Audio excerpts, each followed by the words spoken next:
Hello everyone, आज हम देखते हैं जब जी वांग अपने प्रोफेसर के ऑफिस में जाती है तो जांगशू वहां पे पहले से ही खड़ा होता है। वो प्रोफेसर से अपना थीसिस लेने आई होती है, पर उसके प्रोफेसर को थीसिस पसंद नहीं आती, इसलिए जांगशू के सामने ही उसे डांटने लगते हैं और उसे बुरा भला कहने लगते हैं। तब जांगशू जी वांग की साइड लेता है, तब जी वांग उसे मना कर देती है कि तुम्हें मेरे लिए कुछ बोलने की जरूरत नहीं है। तब प्रोफेसर उसे डांटने लगते हैं कि ये कैसा एटीट्यूड है और उसका थीसिस ठीक करने को बोलते हैं। वो अपना थीसिस का फाइल लेके वहाँ से निकल जाती है और जब लिफ्ट में होती है जांगशू से आवाज़ लगाता है, पर वो उससे बात नहीं करना चाहती थी, इसलिए वो लिफ्ट नहीं रोकती, पर वो जल्दी से दरवाज़ा रोक के खुद अंदर आ जाता है। दोनों शांत खड़े होते हैं। लिफ्ट ओपन होती है, जी वांग बाहर निकल जाती है। जब जी वांग अपने अंकल के घर होती है तो उसका भाई उससे पूछता है कि अब क्या हो गया कि वो हॉस्टल नहीं रहती। तभी उसे उसके हॉस्टल से कॉल आता है, तो कॉल पिक करती है। फोन पर जांगशी होता है और वो कहता है अपना ईमेल चेक करो, और वो ये कहकर कॉल कट कर देता है। जब वो ईमेल खोलती है तो देखती है कि जांगशू ने उसके हेल्प के लिए बहुत सारे फाइल्स भेजी थी, जिससे उसके थीसिस में हेल्प हो जाए। वो रूम में जाके सोचती है कि जांगशू उसके लिए इतना क्यों कर रहा है, कहीं वो रॉन्ग की तरफ से सॉरी तो नहीं बोलना चाहता। जब जी वांग उसी नंबर पे कॉल करती है तो कॉल जांगशू का एक रूममेट पिक करता है। जी वांग जांगशू के बारे में पूछती है तो उसका रूममेट कहता है वो सो रहा है, क्योंकि वो कई रातों से कुछ फाइल ढूंढ रहा था, बहुत मेहनत कर रहा था, जिसकी वजह से वो बहुत थक गया है। तभी जांगशू जग जाता है और वो फ़ोन ले लेता है। जब वो आवाज़ सुनता है तो पता लगता है कि ये जी वांग है। वो कहता है अगर कोई हेल्प चाहिए होगी तो बताना। जी वांग मना कर देती है और वो कॉल रख देती है। अगले दिन जब वो अपना थीसिस सबमिट करवाने अपने प्रोफेसर के पास जाती है तो उसके प्रोफेसर उससे काफ़ी इम्प्रेस होते हैं और वो भी बहुत खुश हो जाती है। जब जी वांग अपने भाई के साथ उसका टेस्ट दिलवाने टेस्ट सेंटर जाती है तो उसका भाई कहता है वहाँ तुम्हारे लिए एक सरप्राइज है। अब दोनों टेस्ट सेंटर पहुँचते हैं। उसका भाई इधर उधर देखता है तो जी वांग कहती है तुम किसे ढूंढ रहे हो। तब उसका भाई कहता है मैंने जो तुम्हारे लिए सरप्राइज अरेंज किया है मैं वही ढूंढ रहा हूँ। फिर जब टेस्ट स्टार्ट होता है तो उसका भाई बोलता है कि तुम यहीं रहना और इधर उधर देखती रहना, हो सकता है तुम्हारा सरप्राइज मिल जाए। जब टेस्ट का टाइम ओवर हो जाता है तब उसका भाई बहुत खुशी खुशी बाहर आता है और जी वांग को जांगशू के छोटे भाई से मिलवाता है, जिसका नाम जांगफी होता है, जो टेस्ट देने आया है। इसके बाद ये तीनों खाना खाने चले जाते हैं। नेक्स्ट डे जब वो टेस्ट के दूसरे दिन अपने भाई के साथ यहाँ आई होती है तो जांगशू भी अपने भाई के साथ यहाँ आया होता है। जी वांग उसे यहाँ देख के काफ़ी हैरान होती है। जब दोनों टेस्ट देने चले जाते हैं तो जी वांग और जांगशू दोनों खाना खाने जाते हैं। जी वांग उससे एक्सक्यूज कह के बाहर चली जाती है। जी वांग टेस्ट सेंटर के बाहर अकेले बैठी रहती है। तब जांगशू उसके पास आता है। वो आके पूछता है कि कल तुम मेरे भाई के साथ खाना खाने गई थी, इसका मतलब क्या तुम मेरे से अब नाराज नहीं हो। जी वांग कहती है उसका हमारे बीच किसी बात से कोई लेना देना नहीं है, वो बस अपने छोटे भाई के दोस्त के साथ लंच में गई थी। फिर जांगशू उससे पूछता है कि जो उसने मटेरियल उसे प्रोवाइड किया था क्या उसके कोई काम आई। जी वांग जवाब देने वाली होती है, तभी दोनों ही छोटे भाई वहां आ जाते हैं। जब जी वांग का भाई कहता है क्यों ना आज हम सब लंच पे चले, तब जांगफी कहता है कि आज हमारी मम्मा के साथ लंच की टाइमिंग फिक्स है, तो आज हम वहीं जाएंगे। जी वांग अपने कज़न को वहाँ से लेकर चली जाती है। अब देखते हैं जी वांग और उसके सारे दोस्तों के साथ अपने कॉलेज का लास्ट डे सेलिब्रेट करते हैं। सभी बहुत खुश होते हैं। वहीं कुछ दूरी पर जांगशू उसे देखता है। रात को जी वांग और उसके सारे दोस्त अपनी एक फ्रेंड की पैकिंग करवाने में हेल्प करते हैं और वो उसे एयरपोर्ट छोड़ने जाते हैं। बाहर निकलते ही सब बस में बैठ जाते हैं, पर बस फुल हो जाती है और वैकेंट सीट नहीं होती और बस चली जाती है। पर जी वांग बस में नहीं बैठ पाती क्योंकि उसमें बहुत भीड़ होती है, तो वो दूसरे बस का इंतज़ार करती है। तभी जांगशू वहाँ आके कहता है कि यह आखिरी बस थी। जी वांग उससे पूछती है कि तुम यहाँ क्या कर रहे हो। तब जांगशू कहता है कि मैं यहीं पर था, तुमने मुझे देखा ही नहीं। जब जी वांग उससे पूछती है कि तुम्हारे बाकी सारे दोस्त कहाँ हैं, तो वो कहता है वो सब जा चुके हैं। तभी जांगशू को कॉल आता है तो वो कहता है मैं अभी जी वांग के साथ हूँ। कॉल कट होते ही जीगवांग पूछती है क्या वो तुम्हारे दोस्तों की कॉल थी? तो वो कहता है नहीं, ये कॉल रॉन्ग की थी। जब जीगवांग कहती है कि क्या कॉल पे उसने ये कहा कि इस वक्त तुम मेरे साथ हो, तो जांगशू कहता है कि इसमें गलत क्या है। जीगवांग पूछती है क्या रॉन्ग ने हम दोनों के बारे में तुमसे कुछ बोला? जांगशू कहता है नहीं, रॉन्ग ने बस इतना कहा कि हम सब दोस्त हैं, हम बस में सवार हो चुके हैं, तुम दोनों भी कैब लेके आ जाना। जीगवांग जब कहती है कि अभी मेरे पास कोई कैश नहीं है, तो जांगशू भी यही कहता है कि मेरे पास भी कैश नहीं है, क्यों ना हम दोनों पैदल चलें। और फिर दोनों पैदल चलने लगते हैं। फिर जीगवांग रुक के कहती है कि मैं पैदल नहीं चल सकती, तुम चले जाओ। जांगशू की नज़र उसकी हील्स पे पड़ती है। वो समझ जाता है कि वो हील्स के साथ तेज नहीं चल सकती, तो वो दोनों फिर आराम से चलने लगते हैं और अपने हॉस्टल पहुंच जाते हैं। हॉस्टल पहुंचते ही जीगवांग कहती है कि तुम वाइट शर्ट और छोटे बालों में अच्छे लगते हो। जांगशू पूछता है कि क्या तुम्हें कुछ और कहना है? वो कहती है नहीं और फिर रोने वाली होती है, पर वो अंदर चली जाती है। जांगशू जाते वक्त पीछे मुड़ के देखता है तो जीगवांग अपनी बालकनी पे खड़ी होके उसे गुड बाय कहती है। वो अपने मन में डिसाइड कर लेती है कि अब वो कभी भी जांगशू से प्यार नहीं करेगी और उसे लास्ट गुड बाय बोलती है। नेक्स्ट डे जीगवांग और उसका भाई दोनों सामान लेके अपने पेरेंट्स के घर जाते हैं। जीगवांग अपनी मॉम के साथ बैठ के लंच करती है, तो उसकी मॉम पूछती है कि तुम कहाँ जॉब करने वाली हो? तो जीगवांग ने शिनयान कंपनी का नाम लिया। तभी उसकी माँ शॉक होके बोलती है कि उस कंपनी में तो 41% शेयर हमारे नाम पे हैं। जीगवांग हैरान होके पूछती है कि आप सच कह रही हैं, वो कंपनी आधी हमारी है? जीगवांग की मॉम कहती है कि तुम्हारे पापा भी यही चाहते हैं कि तुम हमारे कंपनी में काम करो और हमारा नाम रोशन करो।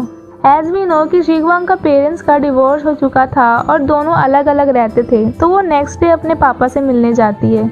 दोनों के बीच बहुत बातें हुई। फिर उसके डैड समझाते हैं कि तुम्हारी इस कंपनी में काम करना बहुत ज़रूरी है, पर जीगवांग मना कर देती है और कहती है कि मैं मम्मा से पूछ के बताऊंगी, वो जो बोलेंगी मैं वही करूंगी। जब वो अपनी मम्मी को सारी बात बताती है, तब उसकी मॉम कहती है कि ये जॉब तुमने अपनी मेहनत से हासिल की है, अब जो तुम्हारी मर्जी तुम वही करो, जो तुम डिसीजन लोगी वो सही ही होगा। अगले दिन मिस्टर लिन यूसेन की कंपनी में मीटिंग होती है, जहां बहुत से कैंडिडेट आते हैं, जहां जांगशू भी एज अ कैंडिडेट आया होता है। मीटिंग के टाइम यूसेन जांगशू से पूछता है कि जिस लड़की का फॉर्म तुम सबमिट कराने आए थे, क्या उसकी जॉब लग गई? क्या उसने हमारी कंपनी ज्वाइन कर लिया? जांगशू कहता है वो लड़की बाहर चली गई है और यहाँ किसी कंपनी में काम नहीं करेगी। और वहीं देखते हैं कि जीगवांग शूजू कंपनी में काम शुरू कर देती है और अपनी लाइफ एकदम अच्छे से जीती है। रात के वक्त जीगवांग अपने दोस्तों के साथ हॉस्टल रूम में होती है और इंटरनेट पे कुछ सर्च करती है, पर काम करते वक्त ही उसका इंटरनेट चला जाता है और वो ज़रूरी फाइल्स डाउनलोड नहीं कर पाती। फिर तीनों रॉक पेपर सीजर खेलते हैं और कहते हैं जो हारेगा वो ऑफिस का नेट यूज़ करने जाएगा और लैपटॉप से वो अपने ज़रूरी फाइल्स को डाउनलोड करके वापस आ जाएगा। जीगवांग गेम हार जाती है और वो लैपटॉप लेके ऑफिस चली जाती है और ऑफिस के डेस्क पे बैठ के फाइल्स डाउनलोड करने लग जाती है। पूरे ऑफिस में वो अकेले ही वहाँ मौजूद होती है। इतने में वहाँ यूसेन आ जाता है और लाइट्स ऑन करता है। लाइट्स ऑन होते ही जीगवांग डेस्क के नीचे छुप जाती है। तभी यूसेन उसके डेस्क के पास आके खड़ा हो जाता है। जीगवांग टेबल के नीचे से बाहर निकलती है और दोनों एक दूसरे को देखते हैं। जीगवांग घबराते हुए उससे सवाल पूछने लगती है कि आप कौन हैं और आप इस समय इस ऑफिस में क्या कर रहे हैं? लिन यूसेन पूछता है क्या तुमने मुझे कभी नहीं देखा? जीगवांग उसका जवाब देती है कि हाँ, मैंने आपको कभी नहीं देखा। फिर वो खामोश होके वहाँ से चले जाते हैं। जीगवांग भी अपनी फाइल डाउनलोड करके हॉस्टल चली जाती है और अपने फ्रेंड्स को ऑफिस वाली बात बताती है। नेक्स्ट डे जब जीगवांग अपने ऑफिस में अपने फ्रेंड से पूछती है, तब उसकी फ्रेंड उससे ये पूछती है कि क्या तुमने हमारे बॉस को देखा जो बहुत हैंडसम है? तभी वहाँ लिन यूसेन आता है और अपने सीनियर मेंबर के साथ। जीगवांग देख के डर जाती है कि ये तो वही आदमी है। वो छुपने की कोशिश करती है, बाहर निकलती है और उसकी फ्रेंड का कॉल आता है कि एक गड़बड़ हो गई है। कंपनी में कुछ फाइनेंशियल लॉस हो गया है जिसका इंजाम सीनियर्स ने जीगवांग पे डाल दिया था। पर फ्लैशबैक्स में देखते हैं कि गलती जीगवांग की नहीं थी, वो गलती उसकी कलीग सीनियर की थी। जिसका सिस्टम काम नहीं कर रहा था वो जीगवांग के सिस्टम पे काम कर रही थी और जल्दीबाजी में जीगवांग का स्टैंप लगा देती है। जीगवांग ऑफिस में आती है। मैनेजर बहुत ही चिल्लाता है। जब यूसेन प्रोजेक्ट के लिए प्लांट पे जाता है उसे कॉल आता है ऑफिस से और ऑफिस जाना पड़ता है। इधर ऑफिस में जीगवांग अपने पे जिम्मेदारी लेने लगती है तो उसकी सीनियर मना कर देती है। तभी थोड़ी देर बाद जब ऑफिस का माहौल गर्म होता है, अंदर बात कर रहे होते हैं, वहाँ लिन भी होता है। यहाँ जीगवांग अपने सीनियर जिंगजी को कहती है कि आपका प्रमोशन होने वाला है तो आप ये इल्ज़ाम मेरे पे डाल देना, पर उसकी सीनियर अच्छी होती है इसलिए वो कहती है जो होगा साथ में सुनेंगे। जो सीनियर आदमी वहाँ आया होता है वो बहुत बदतमीज होता है। वो कहता है कैसे कैसे लोग यहाँ जॉब पे रख लेते हैं। कहता है इसकी भरपाई तो जीगवांग को बेच के भी नहीं हो पाएगी। तब जीगवांग उस पर चिल्ला पड़ती है। तभी वहाँ लिन आ जाता है और वो भी उसे कहता है आप जो इलीगल ट्रैफिकिंग की बात कर रहे हो वो कब की बंद हो चुकी है और वैसे भी ये कंपनी का मामला है तो आप इसमें ना ही पड़े तो सही रहेगा, इसे हम देख लेंगे। आदमी वहां से चला जाता है। उसके जाने के बाद जब जीगवांग और जिंगजी लिन यूसेन के ऑफिस में जाते हैं तो यूसेन जीगवांग को फाइनेंस डिपार्टमेंट से ट्रांसफर करके एडमिनिस्ट्रेटिंग डिपार्टमेंट में भेज देता है और जीगवांग अपना बोरिया बिस्तरा वहां से उठाकर एडमिनिस्ट्रेशन बिल्डिंग में पहुंच जाती है। अब उसका काम होता है कि डायरेक्ट लिन यूसेन को रिपोर्ट करना। वहाँ का मैनेजर उसे पुराने फाइल्स का काम देता है। उसकी कलीग उसे उसका ऑफिस दिखाती है। जीगवांग एक ही दिन में आधा रूम ऑर्गेनाइज कर देती है। उसकी कलीग आके देखती है तो वो उसे देख के बहुत खुश होती है और उसके लिए कॉफ़ी लेने चली जाती है। इधर लिन अपने ऑफिस में बैठ के रिपोर्ट देखता है और उसे जीगवांग का फाइनेंस डिपार्टमेंट वाला सीन याद आता है। फिर वो वहाँ से निकलता है और जा रहा होता है। तभी उसे एक लड़की की गाने की आवाज़ आती है। वो देखने जाता है तो देखता है अंदर जीगवांग खुश होकर गाना गाती है। लिन अंदर जाता है तो देखता है कि जीगवांग थोड़ी एम्बेरस हो जाती है और कहती है कि काम करते वक्त वो गाना गा रही थी ताकि उसे थकान ना हो। लिन उसे बस देखता रहता है। उसके जाने के थोड़ी देर बाद जीगवांग के कलीग वहाँ आती हैं। जीगवांग उन्हें लिन के यहाँ आने वाली बात बताती है तो दोनों हैरान होकर बोलती हैं कि बॉस तो यहाँ कभी नहीं आते। अब लिन यूसेन हर रोज आर्काइव में आने लगा था ताकि वो जीगवांग को देख सके। वो नोटिस करती है कि यूसेन हमेशा पुरानी फाइल्स ही देखता है। उसे लगता है कि बॉस कंपनी की भलाई के लिए कुछ इन्वेस्टिगेट कर रहे हैं तो वो सारे फाइल्स अरेंज कर देती है और टेबल पे अरेंज करके रखती है। जब यूसेन वहाँ आता है तो जीगवांग कहती है मैंने फाइल्स ऑलरेडी अरेंज कर दी है, आपको मेहनत नहीं करनी होगी, मेरी मेमोरी बहुत शार्प है। तो यूसेन उसकी मेमोरी वाली बात सुन के उसे एक काम देता है कि हमारी कंपनी के टॉप 50 प्रोडक्ट्स और उसकी डिटेल्स निकाल के लाओ। जीगवांग ने अपने पैर पे खुद ही कुल्हाड़ी मार ली थी। नेक्स्ट मॉर्निंग वो पूरे 50 प्रोडक्ट्स की हिस्ट्री निकालती है, यूसेन को सबमिट कर देती है। फिर वो 3 दिन की लीव एप्लीकेशन यूसेन को पकड़ाती है और कहती है सर मैं बीमार हो गई हूँ, मुझे 3 दिन की छुट्टी चाहिए। इस पे लिन यूसेन उसे कहता है कि तुम्हें शायद ये बात पता नहीं कि मैं डॉक्टर भी रह चुका हूँ, तुम्हारा चेहरा देख के बता सकता हूँ कि तुम्हारी तबीयत ठीक है, जाओ जाके काम करो, तुम्हें कोई लीव नहीं मिलेगी। जीगवांग अपने डेस्क पे आके कलीग के सामने यूसेन के बारे में बड़बड़ाने लगती है। जब वो बाहर जाते हैं तो देखते हैं कि एक नया एम्प्लॉय, उसको ब्लॉक ए वाला रूम मिला था। उसके सीनियर्स कहती हैं कि सीनियर हम हैं और हमें ब्लॉक ए मिलना चाहिए। जीगवांग के तीनों कलीग आपस में इस बारे में बात करते हैं कि हमें कंप्लेंट डालनी चाहिए। जीगवांग लिन यूसेन के पास जाके बोलती है कि मुझे आपसे कुछ बात करनी है। वो यूसेन से कंप्लेंट करती है कि कंपनी में रूल्स फॉलो नहीं हो रहे। जीगवांग नए लड़के के बारे में बताती है। यूसेन मैनेजमेंट को फोन करता है और पूछता है। वो आदमी बताता है कि नया लड़का किसी बड़े मैनेजर का रिश्तेदार है, इसलिए उसे वो रूम मिला है। यूसेन उसे कहता है कि रूल फॉलो होने चाहिए और जीगवांग को कहता है मुझे पता है आप बड़ी हस्ती हो, आप बड़े घराने से हो, तो आपकी बात मैं कैसे मना कर सकता हूँ। जीगवांग शॉक हो जाती है। वो तुरंत बाहर आके अपने भाई को सारी बात बताती है कि यूसेन को कैसे पता लगा कि मैं कौन हूँ। उसका भाई कहता है शायद वो मेन ऑफिस से आया है इसलिए उसे तुम्हारे बारे में पता है। फिर वो अपने फ्रेंड्स को जाके रूम शिफ्ट करने के बारे में बोलती है। पहले वो सब सोचने लगते हैं, फिर जब वो ए ब्लॉक वाले रूम में जाके अपना रूम शिफ्ट करते हैं और सारा सामान वहाँ ले जाते हैं। नेक्स्ट डे जब जी वंग प्लांट की ओर जा रही होती है तभी यूसेन उसे अपने ऑफिस से देख रहा होता है। तभी वहाँ एक एम्प्लॉय आके उसे बताता है कि जेंगशु उसे मिलना चाहता है। तो यूसेन कहता है कि मुझे उसे डायरेक्ट नहीं मिलना, ये काम फाइनेंस डिपार्टमेंट वाले को करने दो। जेंगशु वहाँ आके अपना काम खत्म करता है। इधर जब जी वंग को पता लगता है कि बैंक से मिलने जो लड़का आया था वो जेंगशु होता है तो वो उसे मिलने के लिए बिना कुछ देखे दौड़ने लगती है। यूसेन उसे भागते हुए देखता है और उसे जेलसी होती है। जेंगशु और जी वंग मिल नहीं पाते। जेंगशु वहाँ से चला जाता है। यूसेन उसे हार्ड टोन में रोकता है और उसे पूछता है कि तुम यहाँ क्यों घूम रही हो, तुम्हारा काम कहाँ है और तुम यहाँ क्या कर रही हो, तुम कहाँ खोई हुई हो। यूसेन कहता है अब जब तक काम खत्म नहीं हो जाता तुम्हारी शिफ्ट चेंज नहीं होगी, अब सारा काम तुम देखोगी। जी वंग को बहुत गुस्सा आता है और उसे यूसेन को एक मुक्का मारने का मन करता है। इधर जब मैनेजर यूसेन को बताता है कि बैंक ने जेंगशु को भेजा था तो वो उसकी बात सुनता है।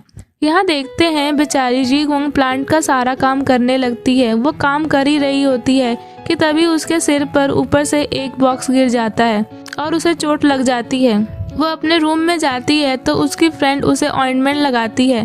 पहले वो सब सोचते हैं कि यूसेन हमेशा उसके पीछे पड़ा रहता है, लगता है कि इनकी लव स्टोरी चल रही है, पर अब उन्हें लगता है कि नहीं, ऐसी कोई बात नहीं है। उन्हें कुछ गड़बड़ लगती है। नेक्स्ट डे फिर से काम करते हुए उसे बहुत चोट लगती है। इस वीकेंड पे वो घर भी नहीं जा पाती। वो अपने घर जाने की बजाय अपनी मॉम को फ़ोन करके घर आने से मना करती है। उसकी फ्रेंड उसे टेंपल जाने की सलाह देती है। नेक्स्ट डे जब तीनों टैक्सी का वेट करते हैं वहाँ यूसेन अपनी कार लेकर आता है। वो तीनों को लिफ्ट देता है। जी वंग को वो दोनों आगे वाली सीट पे यूसेन के साथ बिठाते हैं। जी वंग इतनी थकी हुई होती है कि वो सो गई। उसकी फ्रेंड्स यूसेन को काम पे चोट लगने वाली बात और बॉक्स का उसके सिर पर गिरने वाली बात सारी बात बताते हैं। तो यूसेन को अपनी गलती का रियलाइज होता है कि उसे इतना रूड नहीं होना चाहिए था। यूसेन उन्हें टेंपल के गेट पे ड्रॉप कर देता है। जी वंग की जब नींद खुलती है तो वो यूसेन को देखती है और कार से उतर जाती है। अब जी वंग और उसकी फ्रेंड दोनों टेंपल में जाती हैं और उसकी एक फ्रेंड बाहर ही खड़ी रहती है क्योंकि वो किसी दूसरे गॉड को मानती है। जी वंग यहाँ हाथ जोड़ के प्रे करती है कि ये लिन यूसेन नाम के आदमी से मुझे बचाओ। यहाँ लिन यूसेन अपने ग्रैंडफादर से मिलने जाता है जो गोल्फ खेलते हैं और उसे भी खेलने को कहते हैं, पर उसके हाथ में अभी भी दर्द की वजह से वो खेलने से मना कर देता है। वो अपने ग्रैंडफादर को 2009 के पुराने फाइल्स का सस्पिशियस बात बताता है कि कोई हमारी कंपनी के साथ फ्रॉड कर रहा है और उस केस के रिलेट जो कुछ भी पढ़ा वो सब कुछ बताता है और वहाँ से चला जाता है। उसके ग्रैंडफादर अपने आदमी से बोलते हैं कि लिन को जल्दी काम खत्म करा के मेन ब्रांच में बुला लो। यहाँ जी वंग अपने फ्रेंड्स को एक महंगे रेस्टोरेंट में ले जाती है और खाने के लिए वो डेजर्ट्स ऑर्डर करती है। वो रेस्टोरेंट जेंगशु के कंपनी के बिल्कुल सामने होता है। वो बार बार बाहर देखती है कि बाई चांस वो जेंगशु को देख सके। जब उसकी फ्रेंड्स उससे पूछती हैं कि तुम्हारा ध्यान कहीं और है, तुम अपना केक नहीं खा रही, फिर जी वंग को ये रियलाइज होता है कि शायद वीकेंड होने के कारण जेंगशु आज नहीं दिखेगा। शू बैंक में काम कर रहा होता है। उसी दौरान उसका एक एम्प्लॉय दोस्त वहाँ आता है। दोनों बातें करते हैं तो उसका दोस्त बताता है कि लिन पहले सर्जन हुआ करता था। जेंगशु को रॉन्ग का मैसेज आता है कि वो उसके सामने वाले रेस्टोरेंट में उसका वेट कर रही है। जेंगशु उसके मैसेज रीड करके उसके पास आता है। जेंगशु दोनों के लिए कॉफ़ी ऑर्डर करता है। रॉन्ग उससे बताती है कि उनके फ्रेंड्स का लॉन्ग डिस्टेंस रिलेशनशिप होने के कारण सबका ब्रेकअप हो गया और उससे लव के बारे में उसका ओपिनियन पूछती है। दोनों के घर वाले तो दोनों की शादी करवाना चाहते हैं, पर जेंगशु ने ना तो आज तक कभी उससे प्रपोज किया और ना ही उसे कोई फीलिंग्स बताया है। वो कहता है कि मुझे अभी अपने करियर पे फोकस करना है। रॉन्ग उसका जवाब सुनकर थोड़ी अपसेट हो जाती है। इधर देखते हैं जी वंग उस कैफे से निकलती है। उन्होंने केक पैक करवाया था। जाते वक्त वो मुड़ के जेंगशु की कंपनी की ओर देखती है। यहाँ कार में लिन उसे देख रहा होता है, पर इस बार वो कुछ नहीं बोलता क्योंकि उसका डॉक्टर के साथ अपॉइंटमेंट होता है। साल 2011 में जो उसका कार एक्सीडेंट हुआ था उसकी वजह से उसके लेफ्ट हैंड में अभी भी पेन है, जिसकी वजह से अब वो सर्जरी नहीं कर सकता, इसलिए उसे सर्जन की जॉब छोड़नी पड़ी थी। हॉस्पिटल से निकलने के कुछ देर बाद उसकी नज़र एक बाइक वाले पे पड़ती है जो बहुत तेज बाइक चला रहा था। वो देखता है बाइक एक ओल्ड लेडी से टकराने वाली है। वो उस लेडी को पकड़ के साइड करता है। उसी दौरान वो बाइक वाला गिर जाता है। इधर ऑफिस में पता लगता है कि यूसेन कल हुए एक्सीडेंट में काफ़ी इंजर्ड हो जाता है। जीगवांग को लगता है कि ये उसकी वजह से हुआ है क्योंकि उसने टेम्पल में जो प्रे किया था ये उसका रिजल्ट था। वो गिल्टी फील करती है और डॉक्यूमेंट पे साइन करवाने के लिए उसके घर जाने के लिए वो रेडी हो जाती है। इसी बहाने वो यूसेन के सामने अपना इम्प्रेशन बनाना चाहती थी ताकि उसकी सारी गलतफहमियां दूर हो जाएं और उसकी सारी गलतियां माफ़ हो जाए। अब वो यूसेन के घर एक फाइल पे साइन करवाने गई होती है तो देखती है कि यूसेन के पैर इंजर्ड हुए हैं। उसे काफ़ी बुरा फील होता है। यूसेन के पास जाके वो उसे फाइल साइन करने को देती है और वो उसे लिविंग रूम में वेट करने को बोलता है। जीगवांग का पूरा दिन यही बीत जाता है। थोड़ी देर बाद मेड आके फाइल्स पकड़ाती है और लिन का मैसेज पहुंचाती है कि लिन चाहता है कि कल भी वो दूसरी फाइल्स लेके आए। लिन ने फाइल्स की लिस्ट दी है, इसलिए नेक्स्ट डे वो फिर से कुछ फाइल्स लेके उसके घर आती है। वो आज फिर उससे लिविंग रूम में वेट करने को कहता है तो वो उसे वहाँ रखे बुक्स रीड करने की परमिशन मांगती है कि वो फ़ोन लाना भूल गई है। तो यूसेन सोचता है कि वो सब उसकी मेडिकल बुक्स है, उसे कुछ समझ नहीं आएगा, फिर भी वो पढ़ने की परमिशन दे देता है।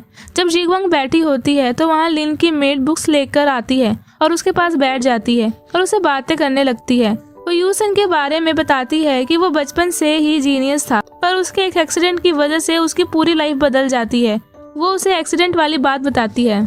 जब वो उसे विंडो से देखती है लिन उसे अपने पास बुलाता है और की कार्ड देने को कहता है कि नेक्स्ट डे मेड वहाँ नहीं आएगी, इसलिए जीगवांग अपना काम खत्म करके वहाँ से निकल जाती है। नेक्स्ट डे जब वो अगेन लिन के घर फाइल्स लेके जाती है तो पहले वो अंदर आने की परमिशन लेती है और फिर की कार्ड यूज करके घर में एंटर करती है।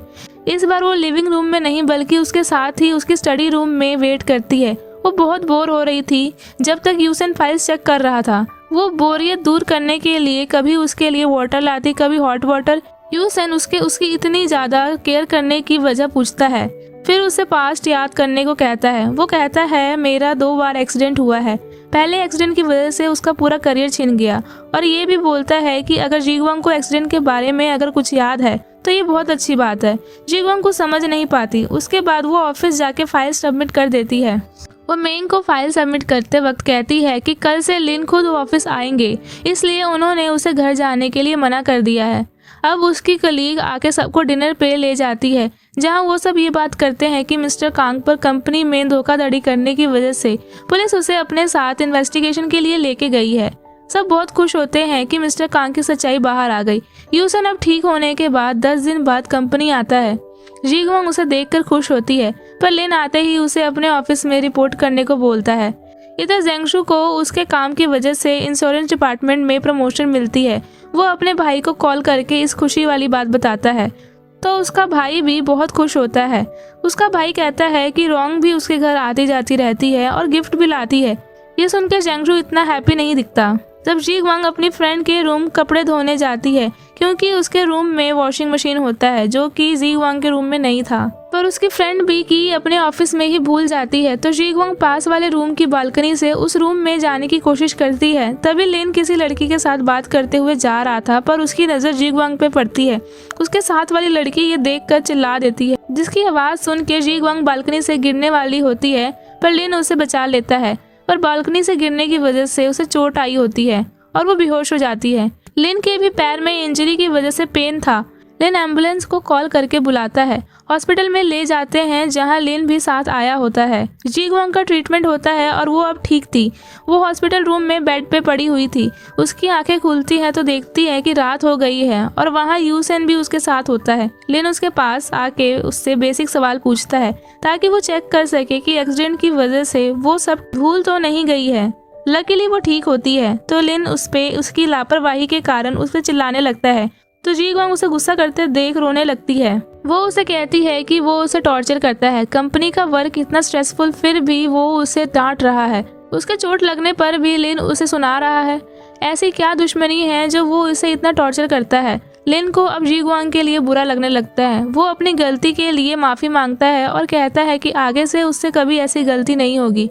लिन को भी जीगवांग की हालत देखकर अपने एक्सीडेंट वाला सीन याद आता है। पास में एक्सीडेंट के बाद उसके लेफ्ट हैंड की नर्वस सिस्टम बिल्कुल खराब हो गई थी और उसके करियर पे भी बहुत बड़ा इफेक्ट पड़ा था। उसका दोस्त खुद को ब्लेम करता है कि अगर वो उसे जीगवांग से मिलने के लिए नहीं बुलाया होता तो उसका ये एक्सीडेंट नहीं हुआ होता। लिन को इस बात की नाराजगी थी कि जीगवांग उसे एक बार भी हॉस्पिटल मिलने नहीं आई। हालांकि वो उसे ब्लेम नहीं कर रहा, पर वो कहीं ना कहीं इस बात से काफी नाराज था। प्रेजेंट में वो एक्सीडेंट के बारे में याद करता है। अगले दिन वो जीगवांग के लिए खाना टिफिन में पैक करवा के लाता है, जिसे देखकर उसका डॉक्टर फ्रेंड उससे चिढ़ाने लगता है कि आज तक उसने कभी किसी की इतनी फिक्र नहीं की। उसका दोस्त समझ जाता है कि लिन जीगवांग को पसंद करता है। यहाँ उसके दोस्त उसके हॉस्पिटल में खबर लेने आते हैं, उसके लिए यूसन के थ्रू भिजवाया हुआ खाना लाते हैं। उन्हें पता लगता है कि हॉस्पिटल बिल भी लिन ने ही पे किया है। जीगवांग की एक फ्रेंड कहती है कि लिन शायद उसे बहुत पसंद करता है, पर जीगवांग कहती है मुझे लगता है जो लड़की उस दिन लिन के साथ थी वो उसकी गर्लफ्रेंड थी। तब उसकी फ्रेंड कहती है कि वो सिर्फ उसकी दोस्त है और उस दिन वाली सारी बात बताती है कि कैसे लिन ने उसे उस दिन बचाया और एम्बुलेंस को कॉल किया था, यहाँ तक कि वो उसके वॉमिटिंग करने पे भी नहीं चिल्लाया। ये बात जीगवांग को याद भी नहीं थी। वो ये बात सुन के बहुत एम्बेरस होती है। जब उसके फ्रेंड्स चले जाते हैं, वो लिन को थैंक यू का मैसेज करती है। जब लिन मैसेज का रिप्लाई करता है कि मैं मिलने आ रहा हूँ, तब वो सो जाती है और मैसेज सीन नहीं कर पाती। जब वो उठ के मैसेज का रिप्लाई देने जाती है तो देखती है कि देर हो गई, क्योंकि लिन अब हॉस्पिटल उसके रूम में आ चुका था। दोनों बातें करते हैं, तभी वहाँ डॉक्टर जिन आता है और जीगवांग को चेक करता है। वैसे तो जीगवांग अब बिल्कुल ठीक हो गई थी, पर वो दोनों को और करीब लाने के लिए अभी जीगवांग को डिस्चार्ज नहीं करता और रेस्ट करने को कहता है। अब वो हर रोज जीगवांग से मिलने हॉस्पिटल आता है। वो डॉक्टर से मिल के उनकी ब्रेन सर्जरी के बारे में उनकी हेल्प करता है, क्योंकि वो एक न्यूरो सर्जन था, इसलिए वो उनसे मिल के उन्हें सर्जरी में सजेशन के थ्रू हेल्प करता है। वो ये सब जीगवांग के रूम में ही कर रहा था। वो उन सब की बातें सुनती है, पर उसे उनकी बातें समझ नहीं आ रही थी। वो सोचती है कि ऐसा क्या हुआ होगा जो इतना अच्छा सर्जन होने के बाद भी उसे अपना काम छोड़ना पड़ा। अब उसके सभी दोस्त लिन के साथ लंच करने को बोलते हैं और सभी एक साथ लंच करते हैं। नेक्स्ट डे लिन उसके लिए फिर से खाना लाता है, पर जीगवांग गेम खेलने में इतनी बिजी हो गई थी कि उसे पता ही नहीं चला कि लिन कब उसके रूम में आया और कब चला गया। उसके जाने के बाद जीगवांग को बहुत बुरा फील होता है। वो उसे मैसेज में माफ़ी मांगती है। नेक्स्ट डे लिन कुछ ऑफिस की फाइल्स लेके आता है और जीगवांग को उन फाइल्स पे काम करने को बोलता है, ताकि वो वीडियो गेम्स ना खेल के अपने सिर की इंजरी को थोड़ा हील कर सके। अब जीगवांग फाइल्स पे काम करती है और लिन वो वीडियो गेम खेलने लगता है, पर लेफ्ट हैंड में इंजरी होने की वजह से वो बार बार हार जा रहा था। जब वो ये देखती है तो उसे समझ आता है कि एक्सीडेंट की वजह से उसका लेफ्ट हैंड इंजर्ड हो गया है, इसलिए उसने सर्जन का प्रोफेशन भी छोड़ दिया। जीगवांग उसे झूठ बोलती है कि ये गेम थोड़ी डिफिकल्ट है, कभी कभी मैं भी इसमें जीत नहीं पाती। जब लिन बाहर बच्चों के साथ वीडियो गेम खेलता है तो जीगवांग उसे वहाँ देख लेती है। वो बच्चा उसे अपने पापा का ब्रेन सर्जरी करने को बोलता है तो लिन इमोशनल हो जाता है। वो लंच के टाइम अपने दोस्तों के सामने एकदम नॉर्मल बिहेव करता है, जिसे देख के जीगवांग को उसके लिए बहुत बुरा लगता है। उसी टाइम डॉक्टर्स को एक सर्जरी परफॉर्म करने के लिए कॉल आता है। सारे वहाँ से चले जाते हैं, पर तभी वहाँ पर एक औरत अपनी बेटी की ब्रेन रिपोर्ट लेके डॉक्टर्स को दिखाने आती है। तो डॉक्टर्स के बिजी होने के कारण लिन का दोस्त उसे रिपोर्ट देखने को कहता है। वो रिपोर्ट देख के बताता है कि उनकी बेटी की सर्जरी बचपन में हुई थी, जिसे सुनकर वो औरत उससे बहुत इम्प्रेस हो जाती है और उस पर ट्रस्ट करती है। वो कहता है अब आपकी बेटी बिल्कुल ठीक है। वो दोनों माँ बेटी बहुत खुश होते हैं। ये सब देख के जीगवांग को पता लगता है कि लिन अपने काम में बिल्कुल परफेक्ट है। अब वो उसका लेफ्ट हैंड ठीक करने का डिसाइड करती है, इसलिए उसे वीडियो गेम जीतने के लिए मोटिवेट करती है, ताकि वो अपने लेफ्ट हैंड पे बहुत जोर लगाए और जीत जाए। और वो भी लेफ्ट हैंड का यूज करता है और थोड़ा जोर लगाता है एंड फाइनली वो जीत जाता है। ये ट्रिक काम आ जाती है। अब जीगवांग को डिस्चार्ज मिल जाता है और वो अपने घर जाती है। लिन उसे अपने कार से ड्रॉप करने को बोलता है। वो उसके साथ कार में बैठ जाती है। वो अपने घर पहुंच जाती है और वो उसे सेफली कार ड्राइव करने को कहती है, जिसका रिप्लाई वो एक स्माइल के साथ देता है। नेक्स्ट डे जब सब ऑफिस में होते हैं, तब लिन जीगवांग के आने की खुशी में रात को डिनर पे सबको इनवाइट करता है।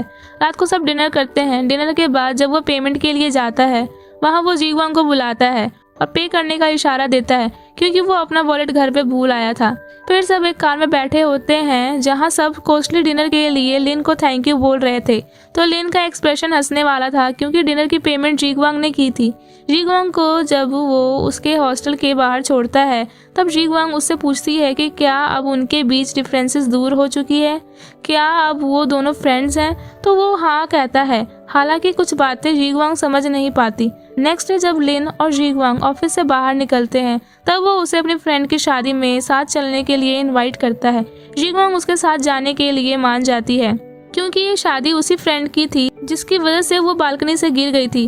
उसको बहुत बुरा फील होता है, इसलिए उसने जीवांग को शादी में इनवाइट किया था। हॉस्टल जाकर वो इनविटेशन अपने फ्रेंड्स को दिखाती है।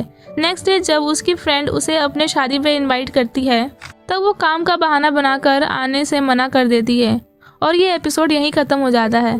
आगे जानने के लिए नेक्स्ट एपिसोड देखें और चैनल को लाइक और सब्सक्राइब करना ना भूलें। Thanks for watching.